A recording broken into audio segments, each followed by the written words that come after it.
Hello friends, I am Vilas Malojirao Kavanmande, Assistant Teacher, West Khandesh Billa Seva Mandals, Anugani Secondary Ashram School, Sonkha. Students, today we are going to learn a 10th standard lesson, unit number 1.5, his first flight. This is the story which tells about the first flight of a seagull. It's a very interesting story and I hope you all are going to enjoy it. So let us begin the story, but before the start we will discuss some questions about the story in the chit chat section. Let me ask you some questions. Friends, there are many situations in our life where we become scared or frightened. My questions are regarding the same thing. My first question is, are there any situations when you get afraid? Your answers may be yes or no. There are many situations when we get afraid. Question number 2. How would you react if you had to travel alone? We have to travel alone many times. If we are beginners, we may get afraid. How would you react if you had to stay alone at home when your parents are outside? Definitely, we must feel afraid, but to some extent, we can control our emotions. Fourth question, what would you do if you were lost in a new city? Sometimes we travel to another city. Suppose you get lost in the city, what would you do? Definitely, some of us will get afraid, but some of you will definitely find a way out. Okay? Now we will proceed towards the next point in chit chat section.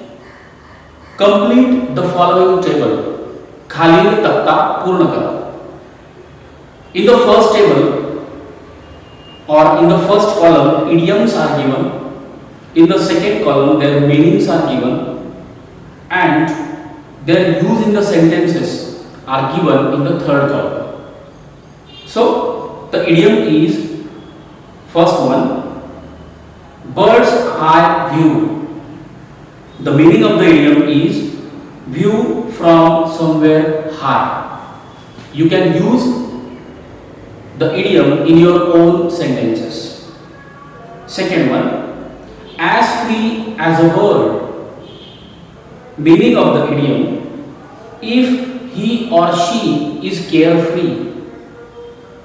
The meaning or the use of the idiom in a sentence is given. After finishing her exam, she will be as free as a bird. Third idiom, eagle's eye. Meaning, his ability to observe something closely. This idiom can also be used in a sentence which you will have to do on your own. Spread one's wings means to try to work on things independently. It means that do something great. This idiom can also be used in a sentence. You go and find out the meanings as well as the usage of the idiom in a sentence. For you, there is one assignment. Find more such idioms using the following keywords: fly, name of animals, and colors. This will be your assignment in a chit chat section. Okay? So, students, you must have got an idea of this lesson in our chit chat section. विद्यार्थी मित्रांनो, या chitchat प्रश्नांमधून निश्चितच मी आशा करतो की आपल्याला या पाठाची थोडीशी hint किंवा आउटलाईन समजली असेल. त्यातील काही फ्रेजेस जे आहेत त्याही या ठिकाणी आपण बघितलेल्या आहेत. तर विद्यार्थी मित्रांनो, आपण पाठाला सुरुवात करूया. His first flight. The young seagull was alone on his ledge. His two brothers and his sister had already flown away the day before. He had been afraid to fly with them. Somehow, when he had taken a little run forward to the brink of the ledge and attempted to flap his wings, he became afraid. The great expanse of the sea stretched down beneath, and it was such a long way down, miles down. He felt certain that his wings would never support him. So he bent his head and ran away back to the little hole under the ledge where he slept at night. Even when each of his brothers and his little sister, whose wings were far shorter than his own, ran to the brink, flapped their wings and flew away, he failed to muster up courage to take that plunge which appeared to him so desperate. His father and mother had come around, calling to him shrilly, upbraiding him, threatening to let him starve on his ledge unless he flew away. But for the life of him, he could not move. विद्यार्थी मित्रांनो, या ठिकाणी आपण पहिला पॅराग्राफचा अर्थ आणि त्यातील कठीण शब्द समजून घेऊया. या ठिकाणी आलेला पहिला कठीण शब्द आहे लेज. लेज म्हणजे खडकाची जी कडा असते तिला आपण लेज असं म्हणतो. दुसरा शब्द आहे ब्रिंक. खडकाची जी कडा असते त्याचा एक उभा भाग असतो, काठ असतो, त्याला ब्रिंक असं म्हणतात. टू मस्टर अप करेज म्हणजे धैर्य एकवटणे, साहस करणे, हिम्मत जुटवणे. पुढील शब्द श्रीली म्हणजे कर्कश आवाज.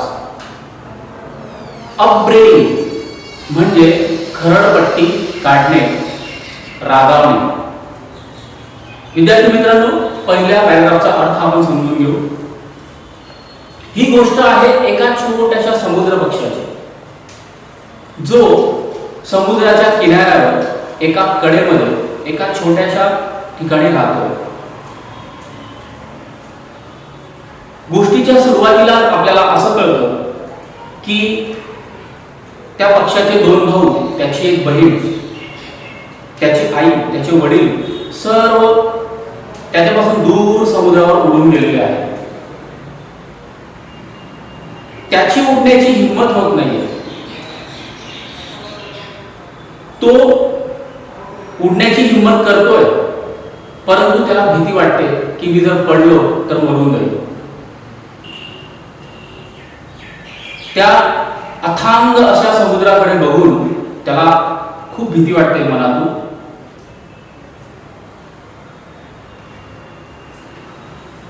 त्याला असं वाटतं की मी जर उडायला गेलो तर माझे पंख मला सपोर्ट करणार नाही, माझी मदत करणार नाहीत आणि मी खाली पडू शकतो. त्याने पुढे येऊन उडण्याचा प्रयत्न केला, परंतु काही सेकंदात त्याचं अवसान गळून पडलं आणि तो पुन्हा त्या लेजमध्ये येऊन थांबला.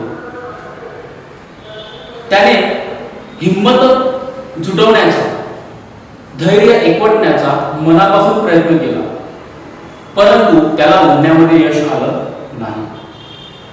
त्याचे आई वडील कर्कश आवाजामध्ये त्याच्या जवळ येत आहेत, त्याला रागावतायत, त्याला सांगतायत की जोपर्यंत तुला उडता येणार नाही तोपर्यंत तुला जेवायला मिळणार नाही. म्हणजे आजपर्यंत आम्ही तुला आयतं खाऊ घालतो, परंतु यापुढे तुला तुझी शिकार स्वतःच करावी लागेल आणि उडायला सुद्धा तुला शिकावं लागेल. एवढं झाल्यानंतर सुद्धा त्याची उडण्याची हिंमत होत नाही आणि तो त्याच ठिकाणी थांबतो. पुढील paragraph. That was 34 hours ago. Since then, nobody had come near him. The day before, all day long, he had watched his parents flying about with his brothers and sisters, perfecting them in the art of flight, teaching them how to skim the waves and how to dive for fish. He had in fact seen his older brother catch his first herring and devour it, standing on a rock, while his parents circled around raising a proud cackle. And all the morning, the whole family had walked about on the big plateau, midway down the opposite cliff, taunting him for his cowardice.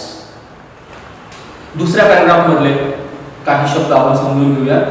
Scheme म्हणजे पक्ष्यांची एक सवय असते पृष्ठभागाला स्पर्श करून उंच उडत जाणे. हेरिंग हा एक प्रकारचा समुद्रातील मासा आहे. डेव्हर म्हणजे फस्त करणे, एका झटक्यात खाऊन टाकणे.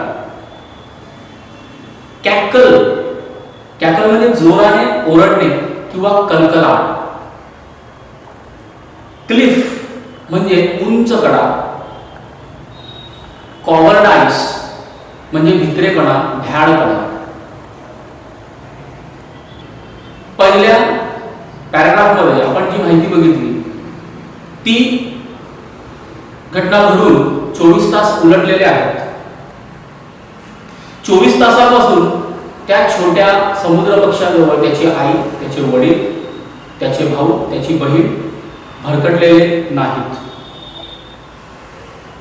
तो बघतोय, कड्यावर बसून बघतोय की त्याची बहीण, त्याचा भाऊ कशा पद्धतीने मासा पकडताय, कशा पद्धतीने ते खाताय, कशा पद्धतीने ते त्यांच्या चोचीला शार्प करताय, हे सर्व तो बघतो. त्याने एक घटना अशी बघितली की त्याच्या भावाने हेरिंग नावाचा एक मासा पकडला आणि तो एका सेकंदात फस्त करून टाकला. तो मासा फाडण्याची जी त्याच्या भावाची कला त्याने बघितली तर त्याला स्वतःची कला आठवली की कशा पद्धतीने मी मासा फाडून खातो. त्याचे आईवडील तिथूनच मोठमोठ्याने कलकलाट करतायत आणि या छोट्या समुद्र पक्षाला सांगतायत की तू फार मित्र आहेस, तू हिंमत करत नाहीयेस. आणि एक प्रकारे ते हसतायत त्याच्या भ्याडपणावर. पॅराग्राफ क्रमांक 3. The sun was now ascending the sky, blazing on his ledge that faced the south.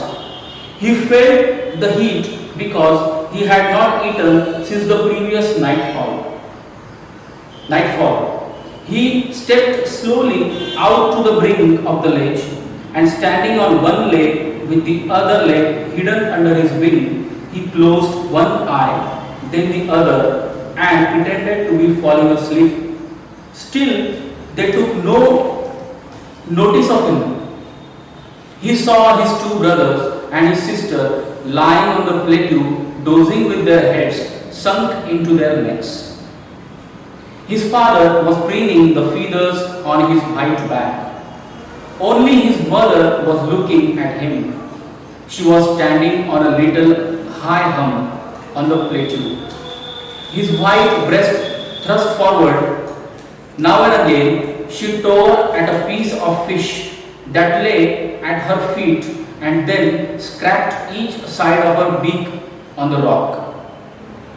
The sight of the food maddened him. How he loved to tear food that way, scraping his beak now and again to wet it. सूर्य आकाशामध्ये वर चढतो आहे आणि त्याबरोबरच तो ज्या कडेवर ज्या ठिकाणी तो राहतो तिथे दक्षिण दिशेला प्रखर सूर्यप्रकाश पडलेला आहे. तो बघतोय की त्याचे दोन भाऊ एका पठारावर रेतीमध्ये पडलेले आहेत. त्यांच्या चोची जे आहे ते रेतीमध्ये घालत आहेत. त्याचे वडील चोचीने त्यांचे जे पंख आहेत ते साफ करत आहेत. त्याचप्रमाणे त्याची आई जी आहे ती एकटी एका उंच वट्यावर बसलेली आहे त्या पठाराच्या, आणि ती एकटीच आहे जी तिच्या मुलाकडे म्हणजे या पक्षाकडे लक्ष ठेवून आहे.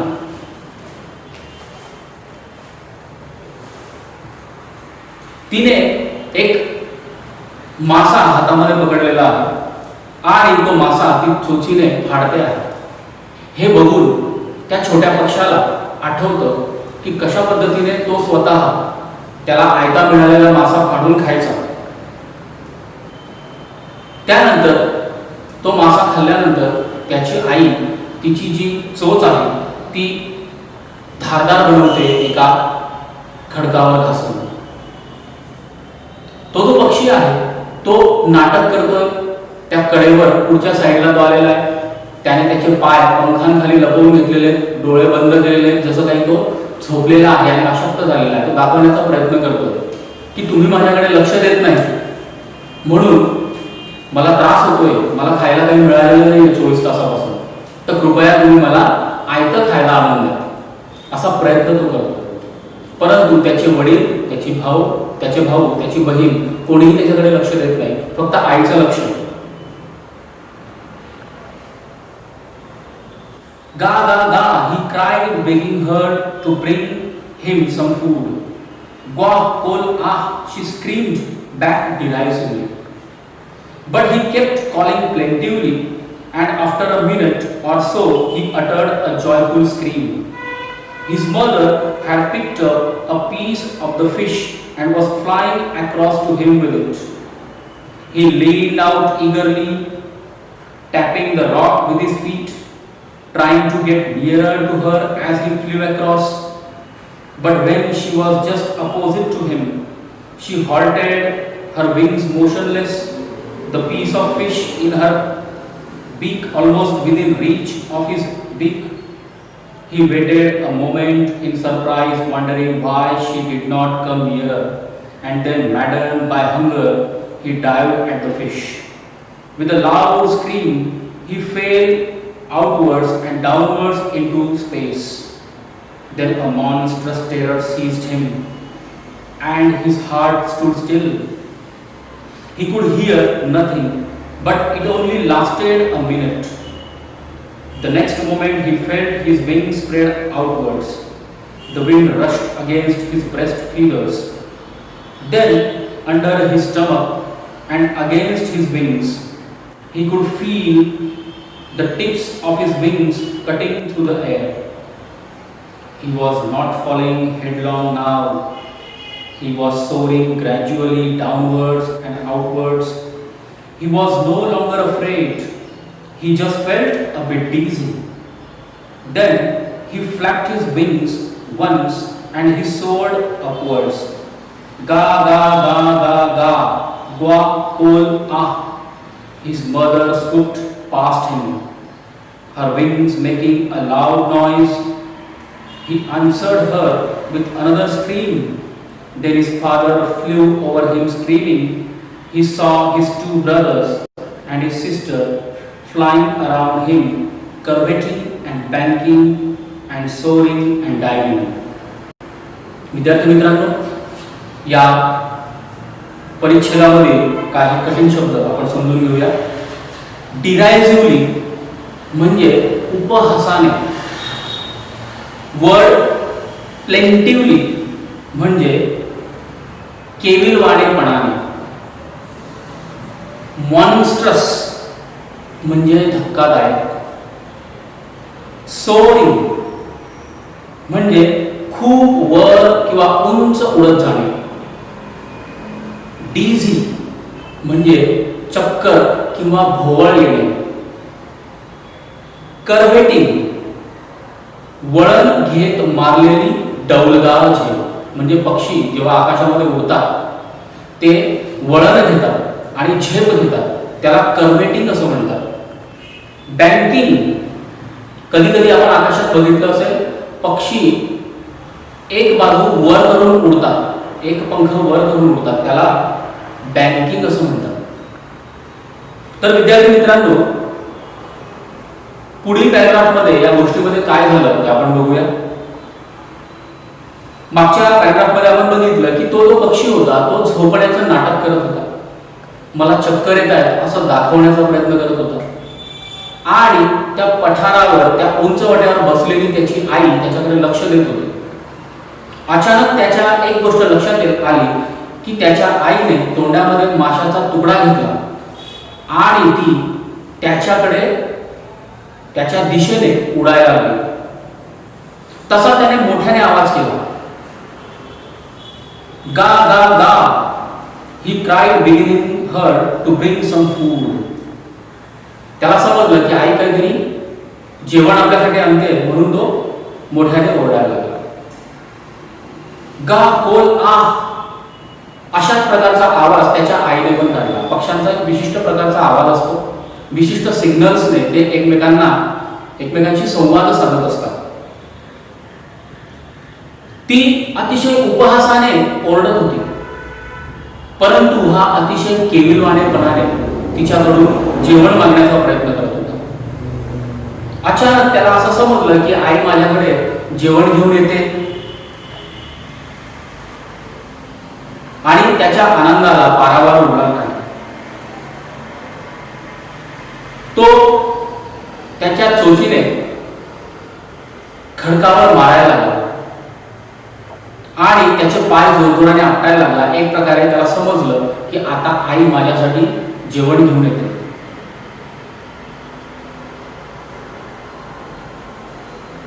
झालं असं की त्याची आई त्याच्याकडे उडत आली. तो कडेच्या बिलकुल काठावर आला आणि आई त्याच्या वर काही अंतरावर येऊन थांबली. त्याला असं वाटलं की आता मला हा मासा धरायला काही समस्या येणार नाही, परंतु त्याच्या आईने तो मासा थोडा पुढच्या बाजूने वर धरला. त्या छोट्या पक्षाने उडी मारली. उडी जशी मारली तसा तो मासा त्याच्या चोचीमध्ये आला नाही.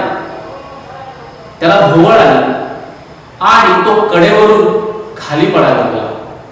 हवेमध्ये असताना त्याला भोवळ आलेली होती आणि अचानक त्याच्या लक्षात आलं की मी पडतोय. त्याच वेळेला दुसरी एक गोष्ट अशी घडली की त्याच्या पोटाच्या दोन्ही बाजूने हवा लागते असं त्याला जाणवलं. त्याचप्रमाणे त्याचे पंख सुद्धा आकाशामध्ये पसरलेले आहेत याची जाणीव त्याला झाली. आणि जसा तो पडायला लागला त्याला असं जाणवलं, त्याच वेळेला त्या पंखाने फडफड करून तो उडायला लागला. अचानक आकाशामध्ये उंच झेप त्याने घेतली. त्याच्या मनातली भीती संपूर्णपणे निघून गेली. त्याला थोडीशी भोवळ आल्यासारखं वाटत होतं, परंतु त्याला अजिबात भीती वाटली नाही आणि आकाशामध्ये उंच उंच सोअरिंग करत तो उडायला लागला. हे बघून त्याचे वडील, त्याचे दोघं भाऊ आणि त्याची एक बहीण, त्यांना खूप आनंद झाला की आपला भाऊ उडतोय. ते त्याला प्रोत्साहन देण्यासाठी त्याच्या आजूबाजूला उडताना त्याला जाणवले. त्याचा भाऊ, एक दुसरा भाऊ आणि एक बहीण, त्याचे वडील सर्व त्याच्या आजूबाजूला उडायला लागले आणि ते त्यांचा विशिष्ट आवाज, विशिष्ट कर्कश आवाजामध्ये सिग्नल द्यायला लागले.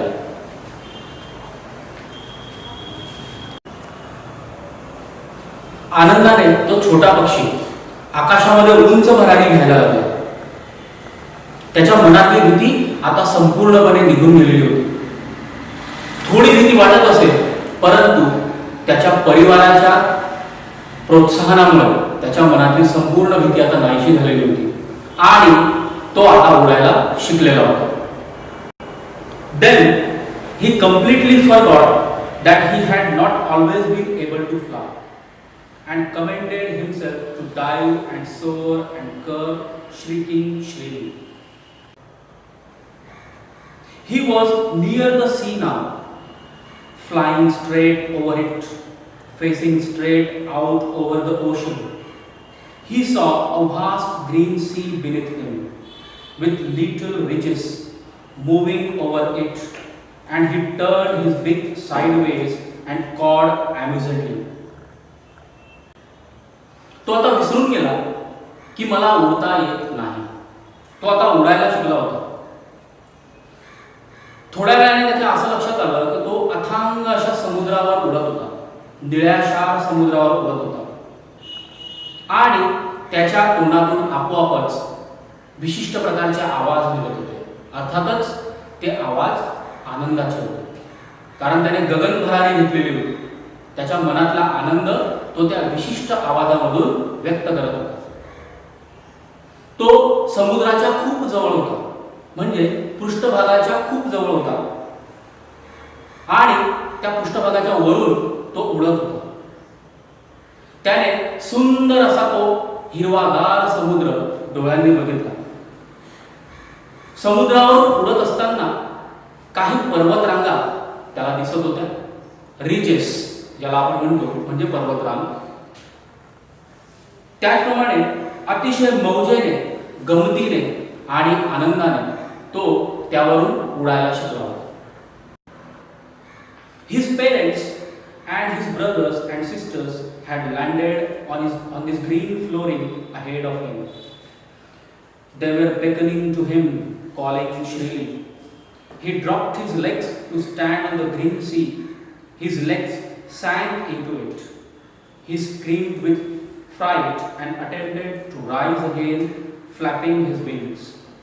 But he was tired and weak with hunger, and he could not rise. Exhausted by the strange exercise, his feet sank into the green sea, and then his belly touched it, and he sank no further. He was floating on it, and around him his family was screaming, praising him, and their beaks were offering him scraps of dogfish.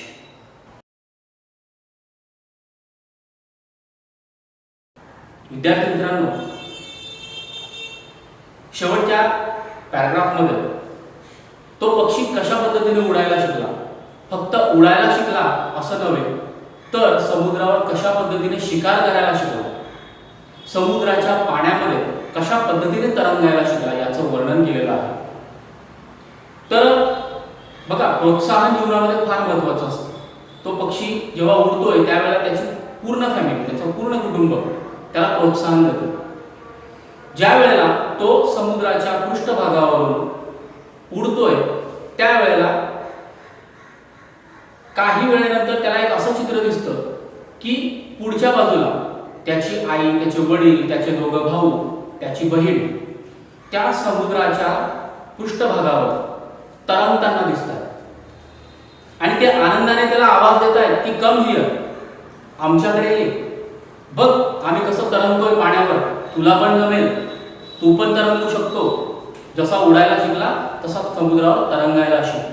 परंतु त्याची आता हिंमत होत नाही की कशा पद्धतीने मी पाण्यात जाऊ. परंतु त्यांच्या प्रोत्साहनामुळे तो पाण्यावर लँड करतो. लँड केल्यानंतर त्याचे पाय पाण्यामध्ये बुडतात. काही सेकंदांनी त्याला असं जाणवतं की त्याचं पोट सुद्धा पाण्यामध्ये बुडतंय. प्रश्न असा आहे की 24 तासापासून त्याने काहीही खाल्लेलं नाही आणि तो एक्झॉस्टेड आहे. एक्झॉस्टेड म्हणजे थकलेला. त्याचे भाऊ बहीण त्याला बोलवत आहेत, बेकन करतात. बेकन म्हणजे बोलावणे. ते बोलवतात. तो लँड करतो आणि काही वेळेनंतर त्याला असं जाणवतं की तो बुडत नाहीये तर तरंगतोय. तो विशिष्ट, त्याचं शरीर विशिष्ट प्रमाणातच पाण्यामध्ये बुडलेलं आहे आणि तो पाण्यावर फ्लोट करतो आहे, तरंगतो आहे. आणि जसं तो तरंगायला लागला तसं पुनश्च एकदा त्याच्या कुटुंबाने त्याला प्रोत्साहन द्यायला सुरुवात केली. अतिशय कर्कश आवाज करून, आनंदाने उडून ते त्याला प्रोत्साहन देत आहेत. आणि त्यांना एक गोष्ट लक्षात आली की आपल्या भावाने 24 तासापासून काहीही खाल्लेलं नाही, तो अशक्त झालेला आहे. म्हणून त्यांनी नुकतीच एका डॉग फिशची शिकार केलेली आहे. त्या डॉग फिशचे तुकडे ते त्याच्या चोचीमध्ये सर्व मिळून भरवत आहे आणि तो आनंदाने तो डॉगफिश खात असताना समुद्रावरून तरंगत जातो. अशा प्रकारे अतिशय आनंदाने तो पक्षी उडायला शिकला आणि समुद्रावर तरंगायला सुद्धा शिकला. म्हणून पाठाच्या शेवटी लेखकाने अतिशय सुंदर वाक्य टाकलेलं आहे, he had made his first flight. अशा प्रकारे त्या छोट्याशा समुद्र पक्षाने त्याचं पहिलं उड्डाण केलं, म्हणजेच तो समुद्रावर उडायला, तरंगायला आणि भरारी घ्यायला शिकला. निश्चितच तुम्हाला हा पाठ समजला असेल अशी आशा करतो. या पाठावरील इंग्लिश वर्कशॉप आणि लँग्वेज स्टडी आपण पुढच्या तासाला अभ्यासूया. तोपर्यंत नमस्कार.